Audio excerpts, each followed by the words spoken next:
안녕하세요. 소울시커입니다. 이번 영상은 또 6000 클럭으로 오버클럭을 해봤는데요. 어, 예전에 삼성 메모리로 삼성 5600 메모리로 최근에 오버클럭한 게 있어요. 그거 보시면 타이밍이 비슷합니다. 거의 똑같아요. 근데 이걸 굳이 왜 했냐? 짠, 풀뱅크입니다. 램을 4개를 꼽았어요. 삼성 5600 베이스의 램을 4개를 꼽았습니다. 16기가 4개요. 그렇게 해서 오버클럭을 진행을 했고요. 어,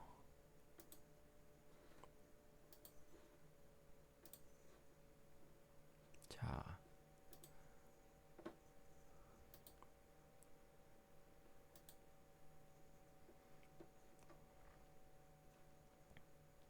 요거죠, 요거. 잠깐 광고가 나오네요.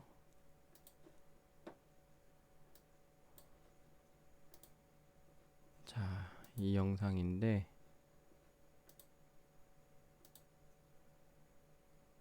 여기 타이밍을 한번 보실게요. 지금 나와 있는 요 타이밍, 지금 이건 영상에 있는 타이밍이고 이게 같이 안 뜨나? 그러면 스크린샷을 뜨고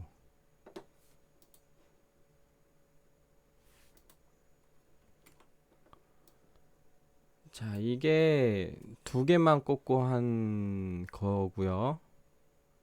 그 다음에 요게 풀뱅크로 한 겁니다. 비교를 해볼게요. 6000 클럭 똑같고 용량이 좀 다르죠. 그 다음에 3000, 2000, 3000 똑같고요. 32, 44, 44, 44, 124, 48, 26, 20, 48, 280, 840, 480, 390 다 똑같죠. 66, 30, 62, 111 얘가 다릅니다. 얘가 116 얘가 다르고요. 그 다음에 이거는 65500으로 맞췄는데 잘 되네요. 나머지는 안 건드렸습니다. 사실 전압도 똑같아요. 이거가 순간순간 완전히 똑같지는 않구나. 얘는 여기 1.1V 줬는데 얘는 1V로 그냥 진행을 했습니다. 그래서 자, 이 풀뱅크 오버클럭에 대한 이 타이밍에 대한 자세한 설명은요, 이 영상으로 제가 대체를 하겠습니다. 이 영상 보세요. 그럼 다른 차이점이 있는 요 타이밍에 대해서만 얘기를 할 겁니다. 이 타이밍. 실질적으로 아까 그 두 개짜리 영상 있죠? 이 2개짜리 영상을 보고 이 RDRD DD 타이밍만 오토로 두고 WR DD 타이밍만 오토 이 2개만 오토로 두고 이거 그대로 진행을 해도 풀뱅크가 될 거예요. 해봤습니다. 물론 다시 강조하지만 값을 그대로 넣으라고 말하는 게 아닙니다. 지금 값을 그대로 쓰라는 게 아니라 이전 영상에 보시면 제가 설명해 놨을 거예요. 이걸 그대로 쓰지 마시고 이 값을 레퍼런스로 해서 이거보다 만약에 타이밍을 하나씩 넣고 잡으라고 제가 안내를 했어요. 이전 영상에서. 그래서 하나씩 잡고 넣을 때 제 값을 그냥 어디서부터 시작해야 될지 감이 없으실 거잖아요. 그러니까 제가 한 값을 기준으로 잘 되면 조여보고 잘 안 되면 풀어보고 2개 단위로 조였다 풀었다 해보라고 제가 얘기를 했습니다. 그래서 이 타이밍과 이 타이밍을 제외한 나머지 타이밍에 대해서는 이전 영상에서 요건 요렇게 하시고 몇 분 정도 돌려보세요. 뭐 이렇게 제가 설명을 했습니다. 순서도 이렇게 하는 순서대로 하는 걸 추천드린다고 순서도 설명드렸는데요. 제가 풀뱅크 하시는 분들은 이거 먼저 하세요. 이거 되게 뭐라 그럴까? 일단 클럭 먼저 하셔야 되고 6000 클럭 혹은 6000보다 더 높은 클럭 쓰실 분들은 더 높은 클럭을 클럭만 올려서 타이밍 전부 다 오토인 상태에서 클럭만 올려서 이게 돌아가는지를 먼저 보셔야 돼요. 그게 최우선이고요. 그게 돌아간 시점에서 보통 이제 전압을 인가를 했기 때문에 이 전압에 맞는 TCL 값을 잡아주는 게 일단 좋습니다. TCL 값을 잡고서요. 제가 그 다음에 이 이전 영상에서는 요렇게 한 다음에 뭐 3차 타이밍 갑자기 넘어가가지고 요거 이렇게 하고 막 이렇게 하라고 이렇게 안내를 드렸거든요. 이거 먼저 하세요. 풀뱅 하시는 분들은. 요거 RDRD DD랑 WR DD 왜 먼저 하라고 얘기를 드리냐면 쉬워서 그런 겁니다. 쉬운 타이밍을 먼저 하고 어려운 타이밍을 나중에 잡아야 좀 더 성공 가능성이 높아요. 이거는 뭐 간단한 이치인데요. 일단은 좀 강조를 하자면 제 타이밍을 그대로 쓰지 마십시오. 중요. 단지 레퍼런스로 사용하세요. 레퍼런스란 어디서부터 해야 될지 모르는 기준치를 만약에 TCL이 32를 이게 넣었더니 fail 났다. 그러면 TCL을 34로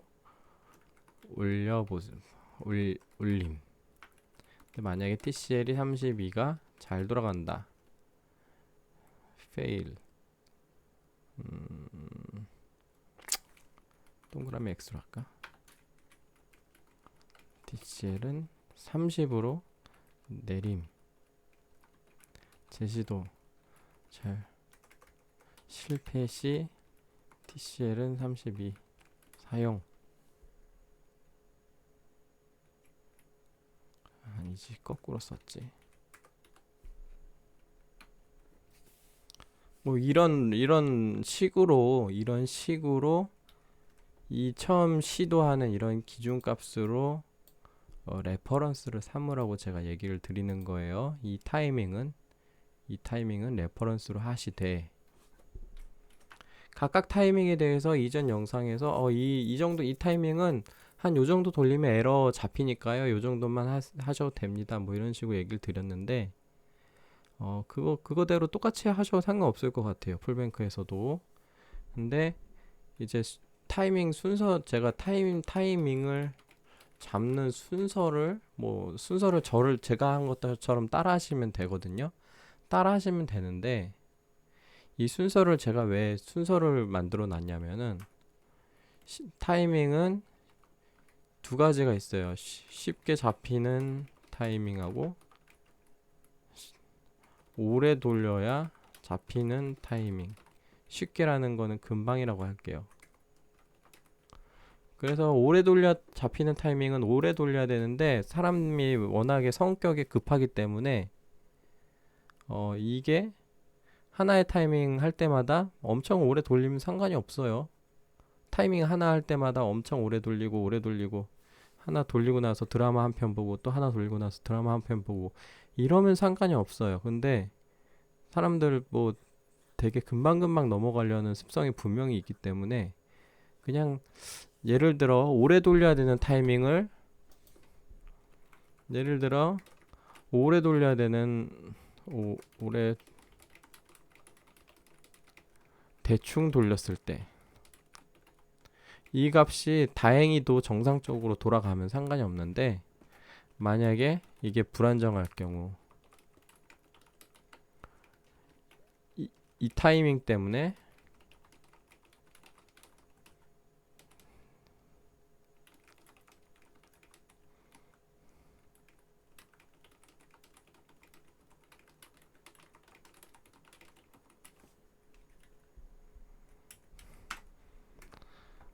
예를 들어 A라는 타이밍을 오래 돌려야 돼요. 근데 되게 대충 돌리고 넘어갔어. B라는 타이밍으로 넘어갔어요. B라는 타이밍을 넘어갔는데 B라는 타이밍을 막 잡으려고 하는데 계속 에러가 나요. 이렇게 해도 에러가 나고 저렇게 해도 에러가 나. 그러면 결국에는 B가 문제가 아니라 A가 문제일 수가 있어요. 혹은 이런 경우도 있어요. A라는 타이밍을 대충 잡고 갔는데 B가 별 문제 없이 잘 잡혔어요. 그리고 이제 C로 넘어갔어. 근데 C에서 에러가 안 잡히는 거야. 그럼 C에서 에러가 안 잡히면 그러면 그 이전 거를 의심을 하겠죠. 다시 B로 돌아와요. 근데 B가 아까는 분명 잘 됐는데 이제 또 에러가 나. 그럼 B를 계속 바꿔보다가 아까 B 잘 됐는데 하면서 또 바꿔보게 되겠죠. 미련을 가지고. 근데 결국에는 해결을 못 합니다. 어쩌다가 해결을 했어요. 다시 C로 넘어가. 그럼 C에서 또 에러가 나. 근데 그게 알고 보니까 A 때문에 나는 에러였던 거예요. 그럴 수가 있습니다. 그래서 금방 잡히는 타이밍하고 오래 돌려 잡히는 타이밍이 있는데 보통 금방 잡히는 타이밍은 이런 사이 타이밍, 램 간, 뱅크 간, 랭크 간, 뱅크 그룹 간, 뭐 이런 타이밍이 금방 잡혀요. 워낙에 마진이라 그럴까? 그런 게 생길 구조가 아니라서 아무튼 좀 복잡하긴 한데 아무튼 사이 타이밍들 있잖아요.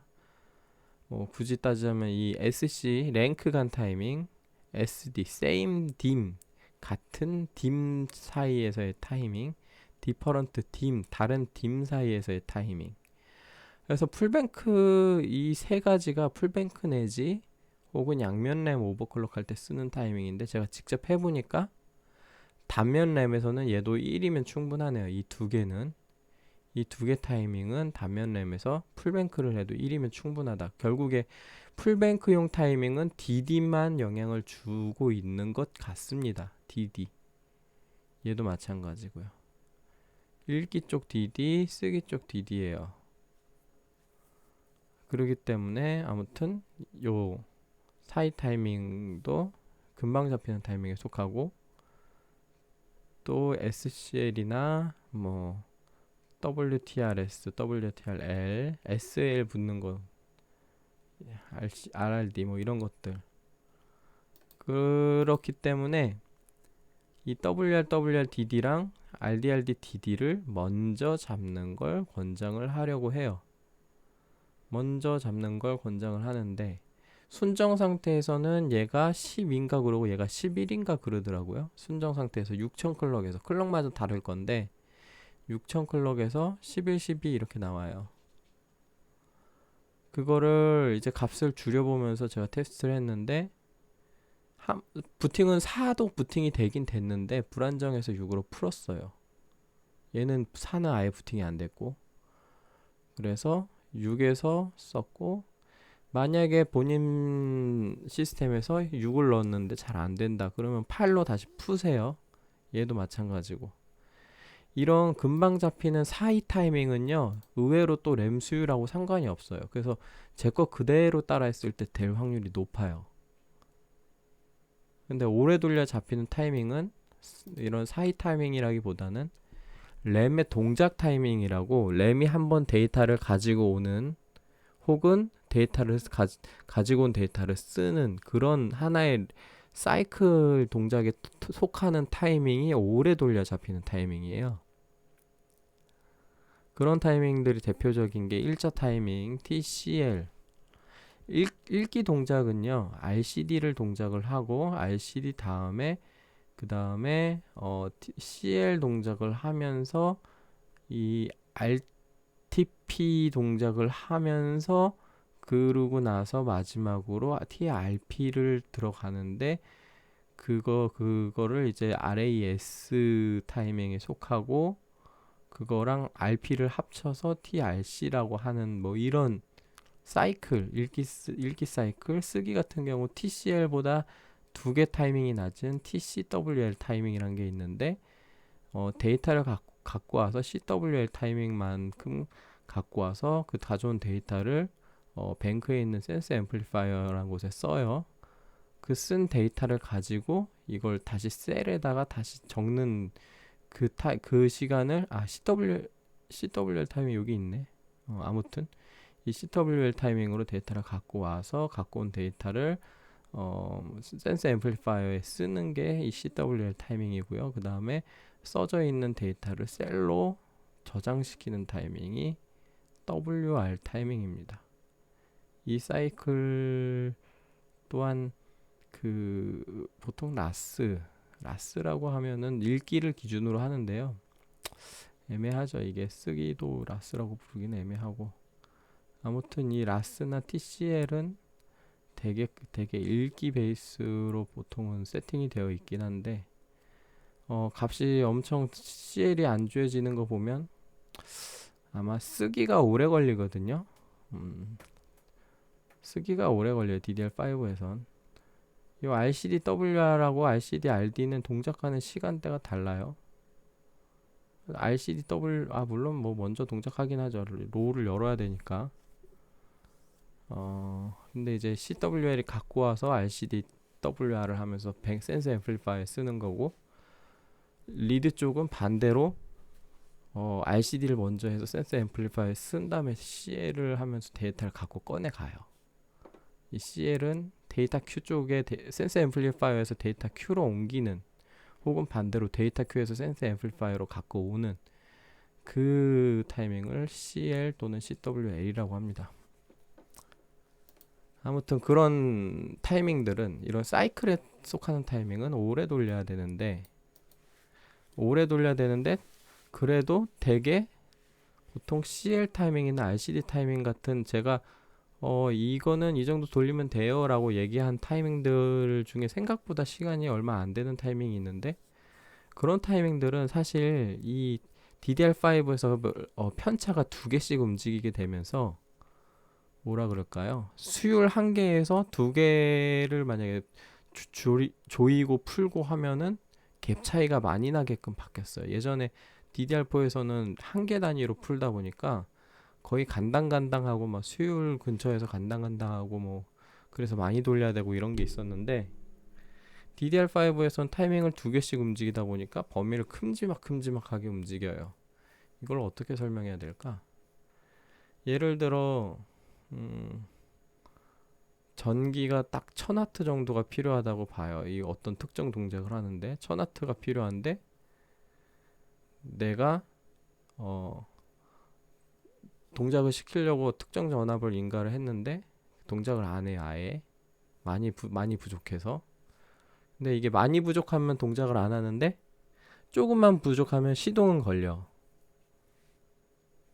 그러면은 만약에 부팅이 안 된 상태에서, 부팅이 안 된다기보다 동작을 안 하는 상태라면, 많이 부족한 상태에서 이제 동작할 때까지 계속 한 200W씩 올려요. 200W씩 올리면은 특정 시점에서 엄청 동작을 잘하는 시점이 오는데, 아니 동작을 잘한다. 이거 설명하기 어렵다. 그림을 그리자. 설명하기 어려울 때는 그림이 최고죠.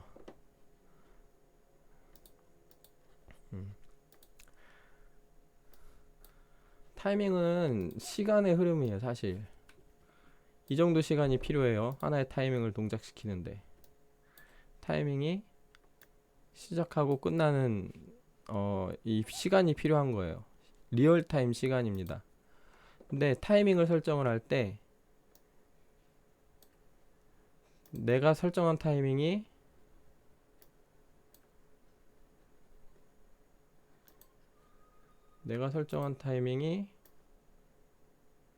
이 정도밖에 안 돼요.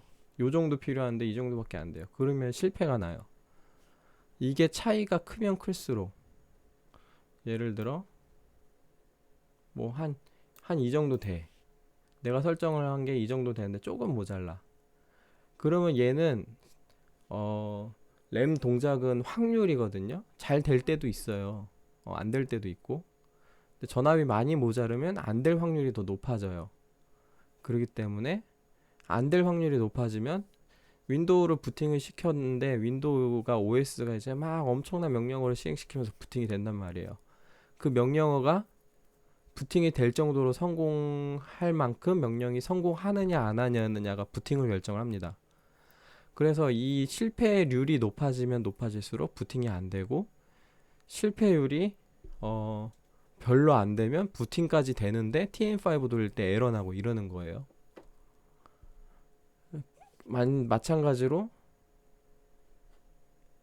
내가 타이밍을 늘렸어요. 그래서 여길 건너갔어. 그러면 요 부분, 요 지점을 넘어갔기 때문에 이제 잘 되는 겁니다. 이 지점 넘어가면 잘 돼. 그런데 지금 DDR5가 타이밍을 하나씩이 아니라 두 개씩 움직이기 때문에, 예를 들어 나는 여기서 요 정도에서 지금 타이밍을 한 뎁스만 늘리려고 해요. 예를 들어 TCL이 32를 줬는데 잘 안 돼. 그래서 34로 늘렸어. 그러면은 얘가 갑자기 요렇게 올라가 버립니다. 이 갭이 커져요. 이게 두 개씩 움직이기 때문에. DDR4 때는 한 칸씩 움직여서 갭이 작았는데, DDR5에는 이렇게 두 뎁스씩 옮기기 때문에 갭이 커져서 부팅이 안 되는 상황에서 타이밍을 두 개만 풀었을 뿐인데 아주 동작을 잘할 수도 있어요. 보통 이 부팅되고 부팅이 안 되고 뭐 OS가 부팅되다가 블루 스크린 뜨고, 아니면 부팅이 됐는데 TM5 돌리다 죽고, 뭐 그런 증상을 보고 아, 타이밍이 몇 개나 올려야겠다, 몇 개나 줄여야겠다, 이런 거를 가늠이 가능하기도 한데, 아무튼 특히 AMD에서는 이 갭 차이가 큰 타이밍들이 몇 개 있고, 그런 타이밍들은 대충 두 칸만 늘려도 잘 되기도 합니다. 그거를 얘기하려고. 그래서 쉬운 타이밍이라는 거는 그냥 부팅이 안 되는데, 부팅이 안 되는 지점에서 단지 두 개만 풀었을 뿐인데 부팅도 잘 되고 동작도 잘 되는 타이밍, 그런 타이밍들이 보통 쉬운 타이밍이에요. 한 뎁스에 이 라인을 넘어가 버리는, 요게 부팅이 안 되는 마지노선인데, 그리고 좀 어려운 타이밍이라는 거는 얘가 부팅이 안 되는 마지노선인데 한 뎁스를 늘렸을 때 뭐 한 요 정도 움직인다. 그리고 한 뎁스 올렸는데 이제 갑자기 부팅은 돼. 부팅 됐는데 블루 스크린 떠다 죽어요. 그럼 또 한 뎁스를 늘리면 한 요 정도 올라가. 그럼 부팅은 잘 돼. 근데 갑자기 켜놓고만 있는데 갑자기 블루 스크린 뜨면서 죽어. 그럼 또 한 뎁스를 늘려요. 요 정도 돼. 그러면 TM5를 돌리다가 죽어요. 그러면 또 한 뎁스 늘려. 그러면 요 정도 되면 라인 넘어갔네. 이제 여기서부터 이제 잘 되는 거예요. 이 타이밍을 찾아가는 과정이 램 오버클럭입니다. 근데 쉬운 타이밍은 요 갭이 그냥 넘어가 버려요. 그냥 보통 이 차이를 마진이라고 보면 되는데, 예를 들어 이 동작이 정상적으로 동작하기에 얼마나 모자른가, 그리고 이 모자른 갭이 조금이어도 엄청 크리티컬한 타이밍이면, 그러면 부팅이 안 될 수 있어요. 갭이 엄청 조금밖에 안 나는데 엄청 크리티컬한 타이밍이면, 그런 타이밍은 타이밍 조금만 풀어줘도 바로 한 방에 성공하겠죠. 그런 타이밍을 보통 쉬운 타이밍이라고 합니다. 특히 사이 타이밍들이 그래요.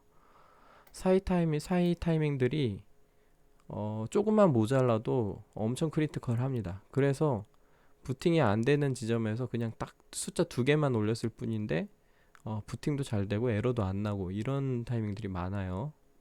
그래서 지금 젠4가 오버클럭이 쉬운 겁니다. 이런 타이밍들이 주류라서. 근데 아무튼 오래 돌려야 잡히는 타이밍들에 대해서 제가 이건 오래 돌리세요 라고 설명한 타이밍들이 있어요, 이전 영상에서. 그치만 이 타이밍들은 쉬운 타이밍이기 때문에 얘를 먼저 잡으시고요. 나머지는 그냥 이전 영상 보고 그대로 진행하시면 됩니다. 그래서 거기 그 이상의 제가 자세한 설명은 생략을 할 거고요. 전압 한번 보여드릴 건데, 제가 이번에 설명을 좀 뭔가 많이 자세히 했죠. 타이밍에 대한 설명, 그런 거 너무 짧게 끝날까봐 그래서 입을 좀 털어봤습니다. 일단은요, 제가 바이오스를 보여드릴 건데, 일단 한번 화면이 자꾸 방금 잠깐 끊겼어요.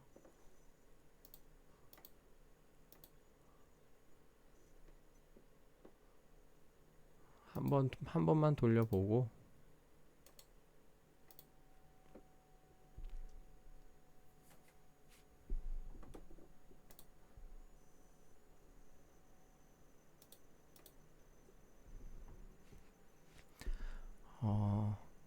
여기 메모리 타입에 이렇게 숫자 잘못 나오는 거는 제가 버전이 낮아서 그래요. 유료 버전인데 최신 버전으로 업데이트를 하려고 했더니 업데이트가 잘 안 돼서 그냥 이거 쓰고 있습니다. 나중에 그 9버전이 지원이 안 되는 CPU를 쓰게 되면 그때는 뭐 다시 구매를 하면 되는데, 아무튼 지금은 괜찮아가지고 그냥 일단 이렇게 쓰고 있거든요.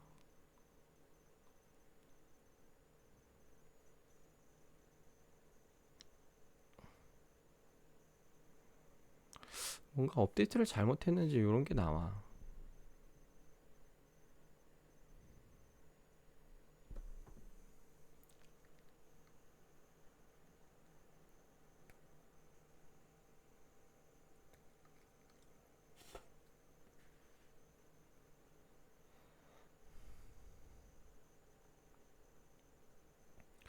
하고 이게 영상 촬영하는 날 지금이 이제 새벽 한 3시쯤 됐는데, 지금으로부터 한 5시간 전에 이제 7800X3D가 국내 판매를 시작했어요. 저도 하나 집었는데, 어,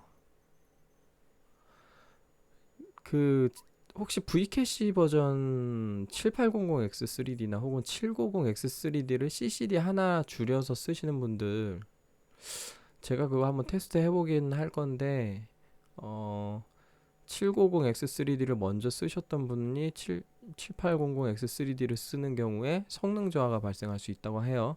근데 제가 게이밍 벤치를 돌렸을 때 CCD 하나를 껐을 때 성능 저하가 나온 케이스가 있어서 이거 원래 그런가 보다 싶었거든요.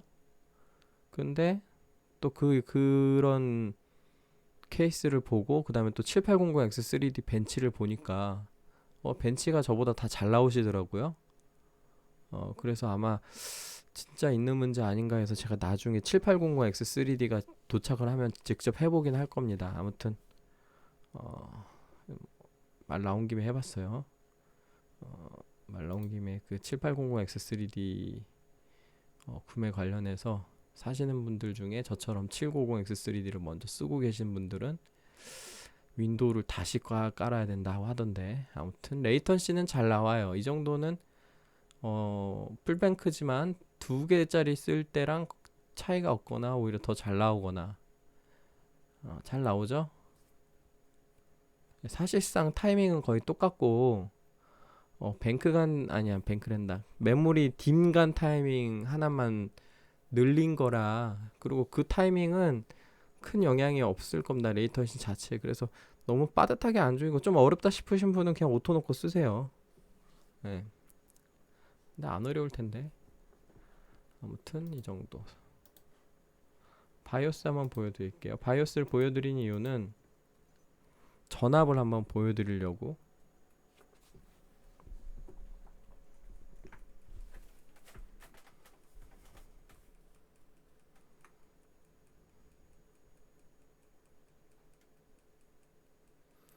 와, 제가 TM5 틀어놓고 그 램 구매하는 거, 램이란다, 7800X3D 구매하려고 막 하고, 그러고 나서 이거 TM5 다 돌아가면 자야지 하고 기다리는데 안 끝나더라고요. 용량이 커서. 전압은 거의 똑같이 썼어요. 이전 영상에 보시면은 SoC 전압을 제가 6000 클럭에서 수월하게 동작하게 만들기 위해서 1.4랑 1.3V를 줬고요. 1.43V, 1.43V.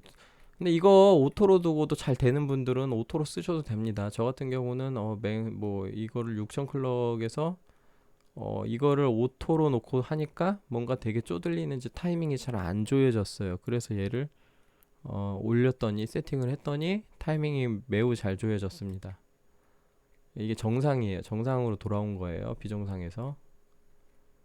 그 다음에 이거 말고 또 세팅한 거는, 자, VDDP 전압이 이전 영상에서 제가 한번 얘기를 했죠. 1.1V를 한번 넣어 봤는데 그거를 원복을 안 시키고 오버클럭을 했기 때문에 그냥 1.1V로 썼다라고 제가 설명을 했는데, 제가 적정 VDDP가 6000에서 한 1V 정도라고 했죠. 지금 1V가 인가되어 있습니다. 오토 상태고요. 한번 볼까요? 여기 나오나? 안 나오네. 아까 아마 그 젠 타이밍에 나올 거예요. 1V로 0.99 뭐 이렇게 돼 있을 겁니다. 그거 말고는 건드린 게 없어요. 음, 타이밍도 한번 보여드릴게요. 요렇게 거의 그 2개짜리 세팅한 영상이랑 똑같습니다. 거의 똑같아요. DD 타이밍 빼고요. 요 DD랑 요 DD. 그래서 대부분 설명은 이전 영상을 한번 더 보시고요. 풀뱅크 오버클럭은 이 정도로 생략을 하도록 하겠습니다. 다들 쉽게 하실 수 있으실 거예요. 젠포는 풀뱅크가 잘 들어가는 편이고요. 이거 이전 영상에서 설명했었나? 이거 중요한 것 중에 하나인데, 그, 제가 젠포에서 테스트를 아직 못 해본 게, 메모리 보드 PCB 레이어가 클럭이랑 상관관계가 있긴 있거든요. 왜 있냐면은, 그 PCB 안에 회로선을 그리게 되거든요. 그 회로선을 따라서 데이터가 움직입니다. 클럭이 빠르면 빠를수록 그 PCB에 그려진 회로선을 타고 움직이는 그런 시그널이 정확히 그려질 필요가 있거든요.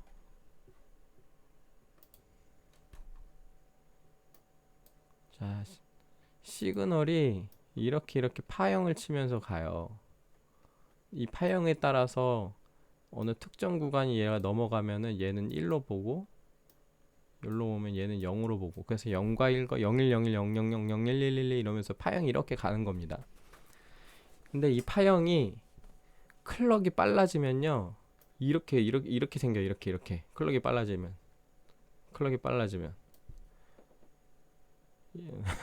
제가 좀 못 그렸는데, 클럭이 빨라지면 이게 갭이 좁아지면서 이 끝에 선이 있잖아요. 이 끝에 선이 둥글 때는 좋았어. 둥글 때는 좋았단 말이에요.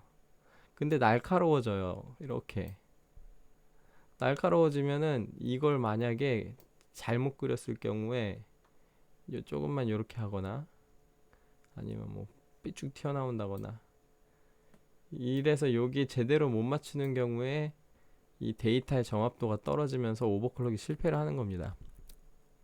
에러가 나요. 그래서 결국에 이 파형을 잘 그려줄 필요가 있는데, 보통 지금 그게 첫 번째로 도입된 거는 이온주 쿠퍼라 그래가지고, 메인보드 설명 다 써 있을 거야.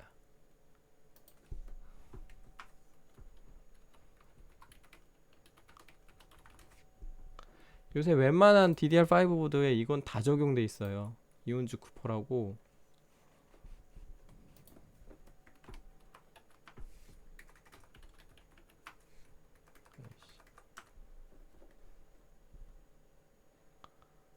얘는 보드를 홈페이지에 이상하게 만들어놨어. F11 누르면 아주 잘 나옵니다. 여기 보시면은 2X 혹은 2OG 쿠퍼 이렇게 써놨어요. COPPER이구나. 그래서 이 회로선을 그릴 때 구리의 두께를 이 정도 두께로 했다, 2배로 했다, 뭐 이렇게 얘기를 하는 거거든요. 그러면은 그 구리가 두꺼워지기 때문에 이 회로가 시그널이 감쇄 없이 뭔가 신호가 이상해지는 그런 신호 간섭을 덜 받으면서 이렇게 그 신호가 지나가게 돼요. 그게 첫 번째. 근데 요새 웬만한 메인보드 이게 다 적용이 돼 있거든요. 근데 두 번째로는, 만약에 램 신호가 엄청 빠른 클럭 신호가 이렇게 지나가는데 요 옆에 뭔가 다른 신호 회로가 있어가지고, 이 다른 회로가 옆에서도 뭔가 이렇게 데이터를 이렇게 막 전달해요.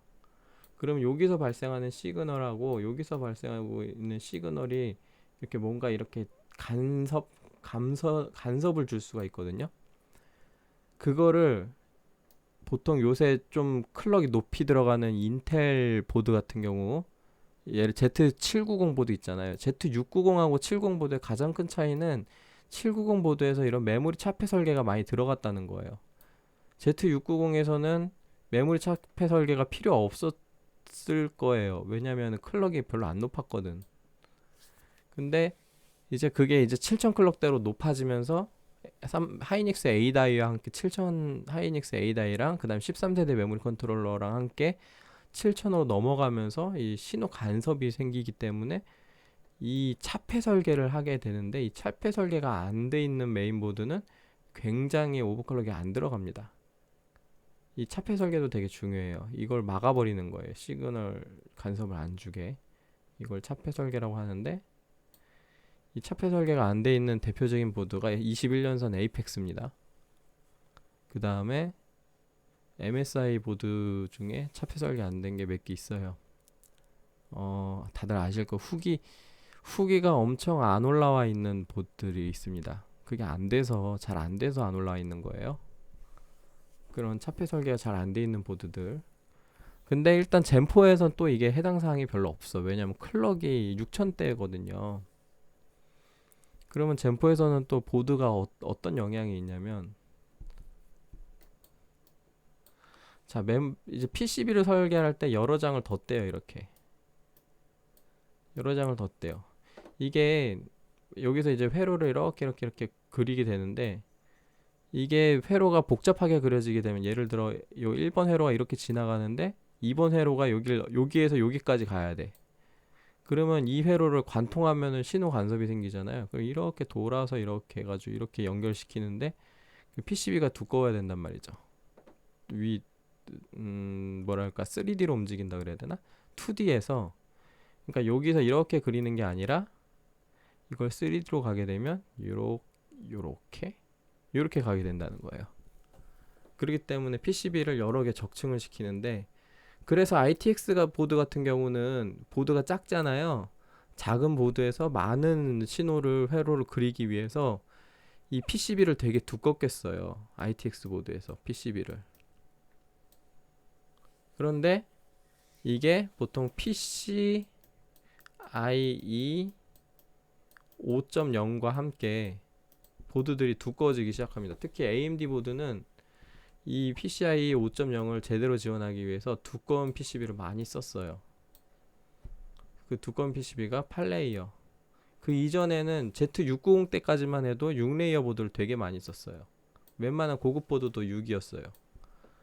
근데 이제 Z790 때부터 그렇고, Z790 때 고급 보드들의 8레이어가 들어가기 시작해. 이 8레이어는 Z690 때 에이펙스가 8레이어입니다. 유니파이도 8레이어고 타키온도 8레이어였는데, 이게 Z790으로 가면서 어로스 마스터급의 8레이어를 넣어줬어요. 그러고 나서 타키온이나 에이펙스나 그런 오버클럭용 보드에는 10레이어를 넣어줬습니다. 두 개씩 올라갔어요. 690에서 790 가면서. 근데 마찬가지로 젠포에서도 이거 많이 신경 썼습니다. 그래서 8레이어인 보드가 되게 많아요. 그래서 이걸 한번 살펴볼게요. 이걸 왜 얘기하냐면, 이거 먼저 설명을 드릴게. 레이어가 두꺼워요. 레이어가 여러 장으로 되어 있으면요, 신호 간섭이 그만큼 덜 생겨요. 물론 메모리 차폐 설계가 돼 있다고 쳐요. 이렇게 차폐 설계가 돼 있고, 여기서 이제 회로가 이렇게 지나가게끔 돼 있어요. 램 회로가. 근데 이게 두꺼운 거랑 얇은 거랑, 이 신호가 여기서 막 전류가 이렇게 움직이는데, 이게 두꺼울수록 이게 신호에 문제가 없이 잘 형성될 가능성이 높거든요. 클럭이 빨라지면 끝에가 되게 날카로워지기 때문에 이 PCB가 두꺼워지면 위에 이렇게 보호막처럼, 그래서 요 안에서 좀 더 안정적인 시그널을 전송할 수 있게 됩니다. 그래서 이 레이어가 의미가 어느 정도 있는 거예요. 만약에 레이어가 높은데 오버클럭이 안 들어간다, 그러면 이 차폐 설계 안 들어간 걸 수도 있어요. 그런 보드가 있습니다. 이거 아무튼 이런 설계상에는 이런 이점이 있는데, 물론 젠4에서는 램 오버클럭을 잘 하려고 이걸 두껍게 만든 게 아니라 PCIe 5.0 때문에 두껍게 만든 건데요. 자, 보시면은, 자, 기가바이트에서 DS3H 말고 요 아래에 있는 보드들은 전부 다 8레이어예요. 기가바이트는 검색해보면 나옵니다. 이거 되게 저렴한 보드인데, 낮은 가격 순으로 두 번째 있는 보드인데, 얘가 지금 8이에요. 보이시죠? 얘는 심지어 히트 파이프까지 넣어놨어요. 여기. 저는 이거 되게 가성비 좋다 생각합니다. 여기 히트 파이프 있습니다. 여기 설명돼 있죠. 이런 거 썼다. 그 다음에 기가바이트만 이러는 게 아니라 에즈락 보드도 얘는 6레이어고요. PG 립타이드도 6레이어인데 그 다음 거 PG 라이트닝부터 8레이어예요. 그 밑으로 쭉. 프로 RS도 8이고 에즈락도 그래요. MSI도 X670 때는 전부 다 8이었어요. 이거 다 8레이어입니다. 근데 얘네가 이제 보드가 비싸다고 안 팔리니까 B650 보드를 출시를 하는데 B650 보드는 여기에 있는 거는 전부 다 6레이어입니다. 이거 빼고 ITX 보드인 얘 빼고 전부 다 6레이어예요. 그 다음에 에이수스도 제가 알기로 얘네는 명시를 좀 홈페이지에 명시를 안 해놓은 것들이 많거든요. 예를 들어 X670P 얘도 안 나와 있어요. 홈페이지 찾아보면 X670P P 프라임이었죠. PCB에 대해서 6레이어 써있네. 얘도 6이랍니다. 얘 6이라네요. 6이고 얘는 이거밖에 없냐 지금 파는 게. 왜지? 나머지는 전부 다 2로 나왔나?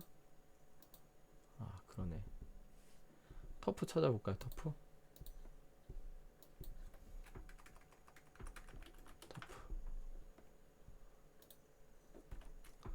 PCB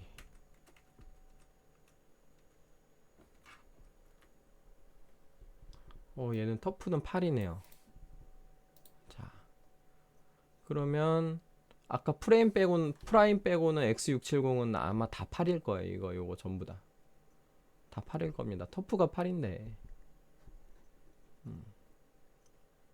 근데 얘네도 B650 보드 보면은 프라임 A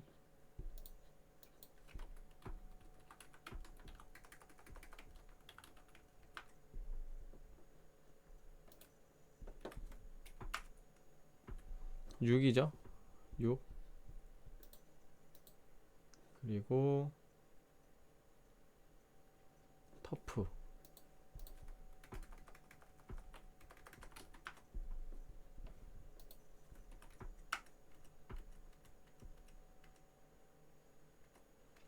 안 써있어. 안 써있는 게 뭐 어디 숨어 있을 수도 있어요. 근데 얘는 안 써놓은 게 많아요. 안 써놓은 거는 보통은 파워 디자인 어딘가 있는데 보이나요? 안 나와 있는 것 같아요.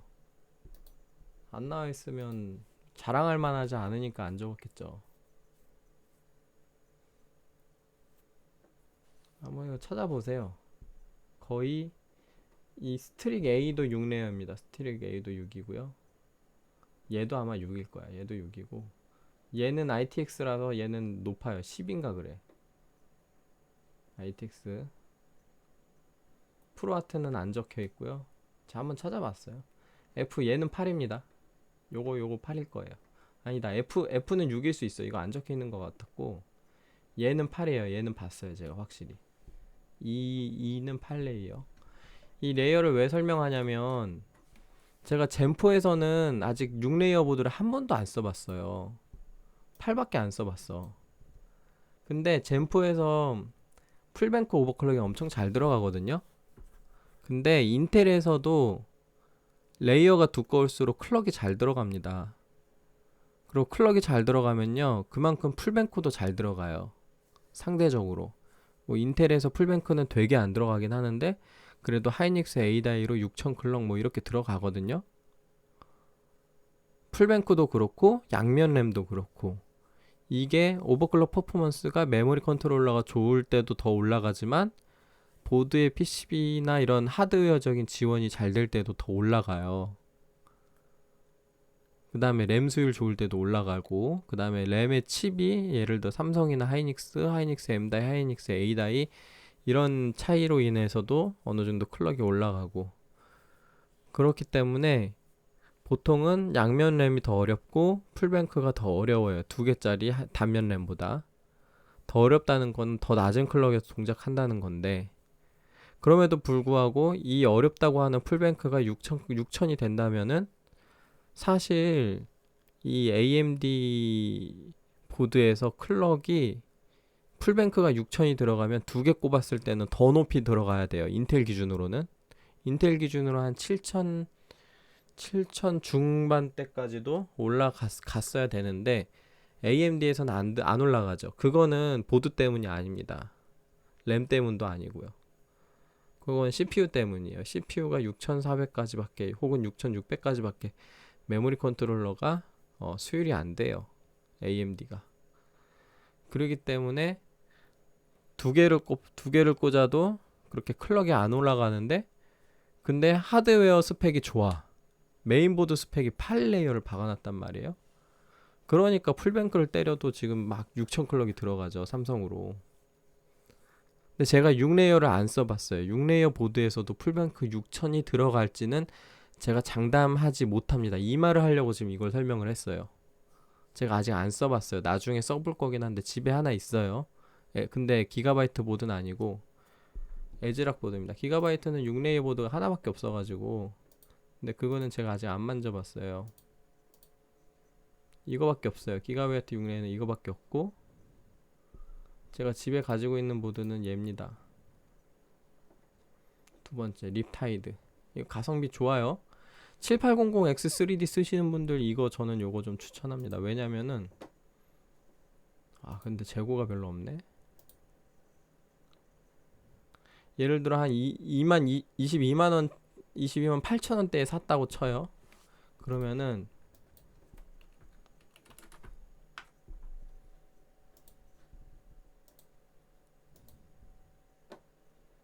여기 보면 4월 30일까지 구입한 거에 대해서 5월 30일까지 응모하면은, 자, 2만원 할인 품목에 얘가 있습니다. 얘가 있어요. 그럼 왜 더 싼 거 아니고 립타이든가요? 얘는 없어서. 얘는 없어요. 얘는 여기 항목이 없어요. 찾아보세요. 없죠? 제일 싼 게 얘고, 요 중에 제일 싼 게 얘입니다. 그래서 제가 이게 괜찮다고 한 거예요. 그러면 얘가 20만 8천원까지 내려가죠. 그 A보드 가격 떴는데 보셨나 모르겠는데,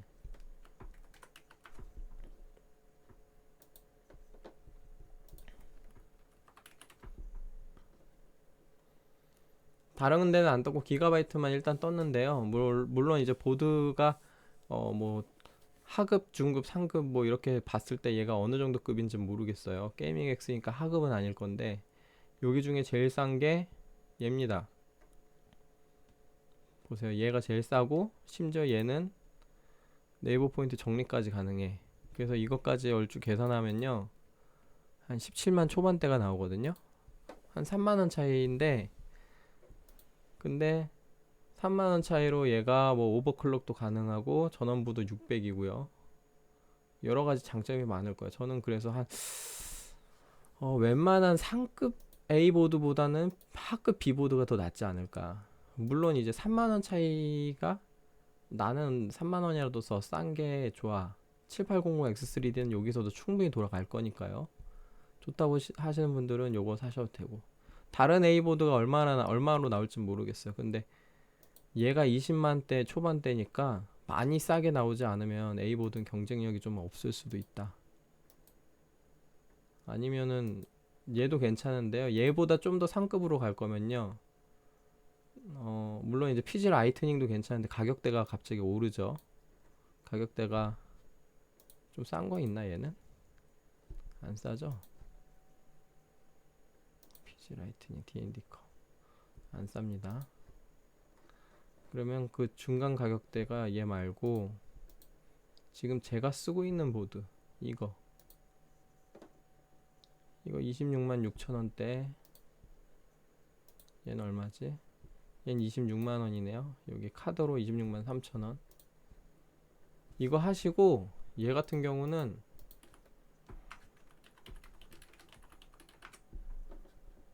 여기 이벤트라고 치면 이벤트 모아져 있는 페이지가 있는데, 그 중에 4월 거 B650을 찾으세요. 여기 있다.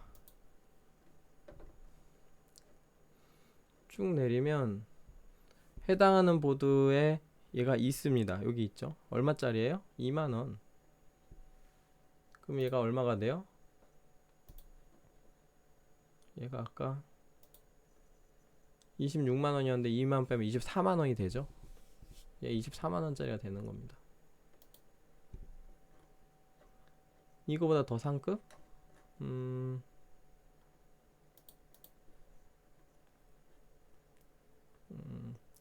근데 아까 보시면 24만원에 8레이어에 히트파이프 있다 그랬잖아요. 전원부에. 그래서 그 근처에 다른 제품은 저는 안 보거든요. 웬만하면. 물론 확장성 이런 것도 고려하세요. 저는 확장성을 고려 안 합니다. 제가 얘기하는 거는 확장성을 완전 배제하고. 왜냐면 저는 오버클럭만 하니까. 터프 얘 6레이어거든요. 그래서 저는 같은 전원부라면 차라리.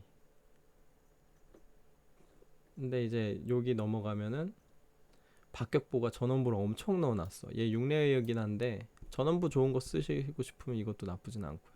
얘도 할인 받을 수 있는데 이번 달은 할인이 안 좋습니다. 3월이 엄청 좋았는데 지금 4월 달은 할인이 별로 안 좋아요. 2만원 해줄 거예요. 스팀 월렛으로. 에이수스 거 쓸만한 게 있나 모르겠는데 저는 에이수스 걸 하나도 안 써봐서 젠포에서도 그렇고 최근에 에이수스 걸 안 씁니다. 그 이유가 있고요. 그래서 에이수스 건 제가 코멘트 해드리기 어려워요. 얜 할인이 없어요. 이건 할인이 없으니까. 근데 싸긴 하네요. 전원부가 몇일까 안 써있네. 아무튼 그렇게 잡설을 좀 더 해봤습니다. 출시해가지고 얘도 출시했고 7800X3D도 출시를 해서 저가형 보드 관심 많으실 텐데 그렇게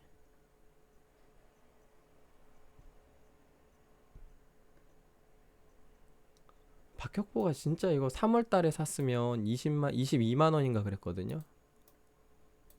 이거 22만원인가 그랬고 그거보다 더 대박인 게 3월달에 샀으면은 여기 보면 3월달에 할인이 7만원까지 붙었거든요. 후기 이벤트가 MSI가 토마호크 얘가 23만원인가 그랬어요. 근데 품절 나가지고 4월달에 넘겨야겠다. 4월달에 이벤트 뜨면 그걸로 사야지 라고 안 샀더니 4월달에 이 지금 후기 이벤트가 처참합니다. 4월달엔 MSI 보드 살 게 없어요. 후기가 다 애매해. 후기 이벤트가 해당 사항이 없는 게 많아요. 어디서 보느냐 그것도 알려드릴게. 이건 네이버 카페를 가입하셔야 되는데 가입 안 해도 볼 수 있겠구나. 여기 보시면 메인보드 정보 이벤트에 총정리라고 있어요. 이거 누르면 여기 나오는데 여기 B650이 없죠. B650이 아예 빠졌어요. B650이 없습니다. 그러면 얘밖에 해당이 안 돼요. 얘는 스팀월렛이에요. 스팀월렛 해당하는 보드 여기 써 있는 것만 됩니다. 안 써 있는 건 안 돼요. 박격포 2만원 되죠. 토마호크도 2만원 되는데 토마호크 지금 이거 품절가라서 토마호크 비춥니다. 재고 들어오면 아마 가격 내려갈 때니까 그때 사시고 지금 사지 마시고. 이 몰 개수가 적으면요 그럼 품절이에요. 한 60 정도만 돼도 몇 개 안 남은 거예요. 뭐 이건 100 넘으면 많은 건데 이게 다 품절나서 몰이 빠져서 그렇고 비싼 것만 남겨 놓은 겁니다. 여기다가 위치시키기 위해서. 이것도 없을 수도 있어요. 13개 정도면 한번 문의해 봐야 될 것 같아요. 이건 품절이라고 보면 돼요. 뭘 하나 있는 거. 아무튼 MSI는 여기서 보시고 그렇게 하시면 됩니다. 본의 아니게 지금 램 오버클럭 설명을 하면서 제가 별 잡소리를 많이 했네요. 이 출시일이라서 램도 많이 보시겠죠. 지금 7800X3D 구매하시는 분들 중에 이제 램 못 쓸까 하면서 이거저거 찾아보시다가 제 영상 보시면 이런 거 참고하시면 됩니다. 여기까지 할게요. 삼성 램 5600 베이스로 이제 풀뱅크까지 잘 쓰실 수 있게 한번 잘 해보세요. 제가 이제 4800 베이스인 삼성 램 16기가짜리 4개가 집에 도착을 했고요. 그 다음에 4800 베이스 삼성 램 32기가 2개가 또 들어와 있어요. 그래서 양면 램 오버클럭도 지금 기획하고 있고 4800 베이스 램도 다시 한번 찍어서 올려드리려고 풀뱅크까지 올려드리려고 생각하고 있고, 그 다음에 하이닉스 32기가 양면 램을 4개 가지고 있는데 빌려주시겠다는 분이 또 서울 어딘가 저희 집에 멀지 않은 곳에 계셔가지고 그분께 기회가 되면 빌려다가 그것도 해보고 싶은데, 그 얘기 한 지 얼마 안 돼서 패트리오트에서 요새 저렴한 하이닉스 32기가 램을 출시를 했는데 제가 그걸 못 샀어요.